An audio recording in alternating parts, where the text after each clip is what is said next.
Hi everyone, the book I'm reviewing today is called Who Moved My Cheese by Dr. Spencer Johnson. A bit late, but a dear friend recommended, and she spoke so highly of it that I thought I must get a copy. Thank you, Kama. I actually enjoyed this book quite a lot, and really, it's a quick 40-minute read whilst you're waiting anyway, and it fundamentally talks about something that we can all relate to, and that's why it's such a popular book about change and fear. I enjoyed this book so much, I actually ordered the one Who Moved My Cheese for kids, so my sons could read it because it was such a simple message and something that we so fundamentally struggle with, and yet we don't reflect on it. So I would recommend you get this book. If you've read it, let me know what you think, and I'll read some extracts for you. Because cheese was important to them, the two little people spent a long time trying to decide what to do. All they could think of was to keep looking around cheeseless Station C to see if the cheese was really gone. While Sniff and Scurry had quickly moved on, Hem and Haw continued to hem and haw. They ranted and raved at the injustice of it all. Haw started to get depressed. What would happen if the cheese wasn't there tomorrow? He had made future plans based on this cheese. The little people couldn't believe it. How could this have happened? No one had warned them. It wasn't right. It was not the way things were supposed to be. Hem and Haw went home that night hungry and discouraged, but before they left, Haw wrote on the wall, "The more important your cheese is to you, the more you want to hold on to it." And that was a great reflection point in terms of what he wrote on the wall, right? How many things are we holding on to? Are they really important? Why? Great reflection point. "Because you just don't get it," Haw said. "I didn't want to see it either, but now I realize they're never going to put yesterday's cheese back. It's time to find new cheese." Haw said, "Sometimes, Hem, things change and they are never the same again. This looks like one of those times. That's life. Life moves on, and so should we." At what different points are we stuck in our life because we haven't accepted the turn that it has taken, and we just remain stuck there? And there's another great reflection point. That's life. Life moves on, and so should we. Haw kept thinking about what he could gain instead of what he was losing. He wondered why he had always thought that a change would lead to something worse. Now he realized that change could lead to something better. Why didn't I see this before? He asked himself.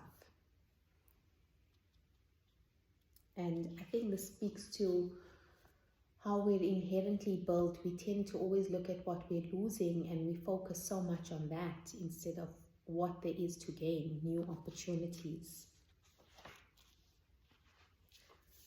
Haw realized again, as he had once before, that what you're afraid of is never as bad as what you imagine. The fear you let build up in your mind is worse than the situation that actually exists. He'd been so afraid of never finding new cheese that he didn't even want to start looking. But since starting his journey, he had found enough cheese in the corridors to keep him going. Now he looked forward to finding more. Just looking ahead was becoming exciting. His old thinking had been clouded by his worries and fears. He used to think about not having enough cheese or not having it last as long as he wanted. He used to think more about what could go wrong than what could go right. Change could surprise you only if you didn't expect it and weren't looking for it. In fact, he probably would have found it by now if he had expected change, rather than wasting time denying that the change had already taken place. And I think that's another thing. Sometimes change, and especially in the times we're living in today, happens so quickly that you get so fixated in denying it that you haven't even seen that the change has occurred. and life and people have moved on, and yet you're still so fixated and stuck there. Another really, really great reflection point. Hem had to find his own way, beyond his comforts and past his fears. No one else could do it for him or talk him into it. He somehow had to see the advantage of changing himself. And that's just it with life, right? No one can make you. We get so stuck in our comforts and we get so crippled by our fear that we don't want to move. And no one can, in essence, make us unless we want to. He knew it was safer to be aware of his real choices than to isolate himself in his comfort zone. And the last extract I've got for you. Some people never change and they pay a price for it. I see people like him in my medical practice. They feel entitled to their cheese. They feel like victims when it's taken away and blame others. They get sicker than people who let go and move on. I guess the question is, what do we need to let go of and what do we need to move on to? I must admit, Nathan said, I saw what was happening with stores like ours in other parts of the country, but I hoped it wouldn't affect us. I guess it's a lot better to initiate change while you can than it is to try to react and adjust to it. Maybe we should move our own cheese. Just like to reflect on that question again. I guess the question is, what do we need to let go of and what do we need to move on to? And I'll leave you with that question so you can reflect. What is it that you need to let go of and what is it that you need to move on to?